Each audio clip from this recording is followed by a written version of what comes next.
skies that we don't know exactly what they are. Our next guest is the former director of the Advanced Aerospace Threat Identification Program at the Pentagon. And here's what he said on 60 Minutes a few weeks ago. Imagine a technology that can do 600 to 700 G-forces, that can fly at 13,000 miles an hour, that it can evade radar, and that can fly through air and water and possibly space. And oh, by the way, has no obvious signs of propulsion, no wings, no control surfaces, and yet still can defy the natural effects of Earth's gravity. That's precisely what we're seeing. And Luis Elizondo joins us now. Lou, great to have you here. I don't think there's any question anymore. These are real. I mean, Navy pilots are on the record with what they've seen flying around. Military videos have caught images of these UFOs. What do you think this report, maybe as early as next week, is going to say? Well, I hope the report provides Congress what it asked for and, frankly, what it deserves, and that is a current assessment of the situation. My only fear is that 180 days is really not a sufficient enough time to provide a comprehensive report. When I was working in the Pentagon, we did this for nearly a decade, and there's a lot of information to comb through. And again, my fear is that 180 days is simply not going to be long enough to provide that comprehensive report to Congress that it asked for. So your expectation that this won't be comprehensive then?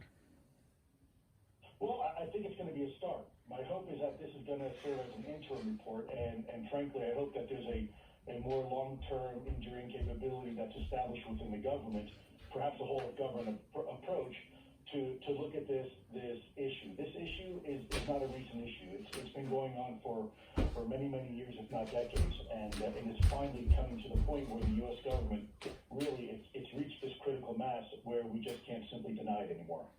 And so, Lou, when you were the director of this special program at the Pentagon, what information did you see that the rest of us don't know about? It's insane.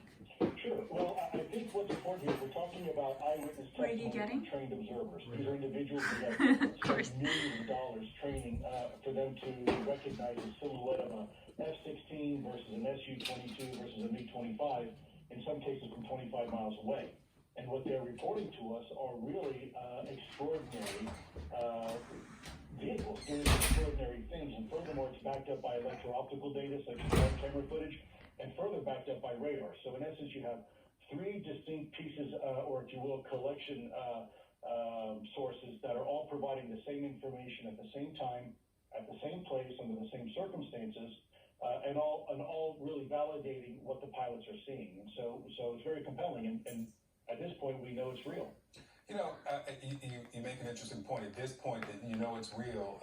Not too long ago, as I mentioned, this would have been a joke, but now you've got a president, former president, acknowledging this. What changed that now we have former President Obama saying, serious now, there are things that we cannot explain?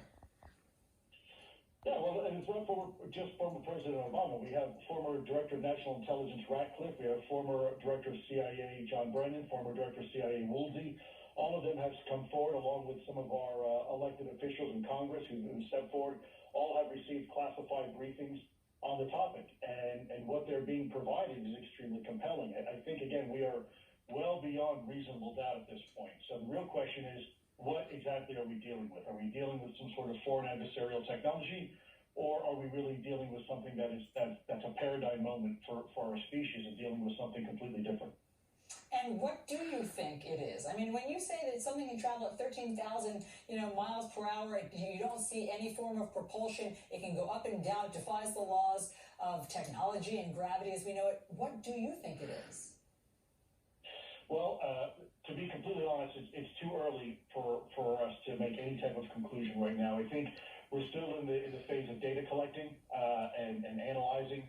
I think all options have to remain on the table until, frankly, they're no longer on the table. And I just want to be very careful offering my particular opinion right now because, frankly, we just don't have enough data to make any type of logical conclusion yet. Well, it certainly is fascinating. And again, we are awaiting this unclassified report.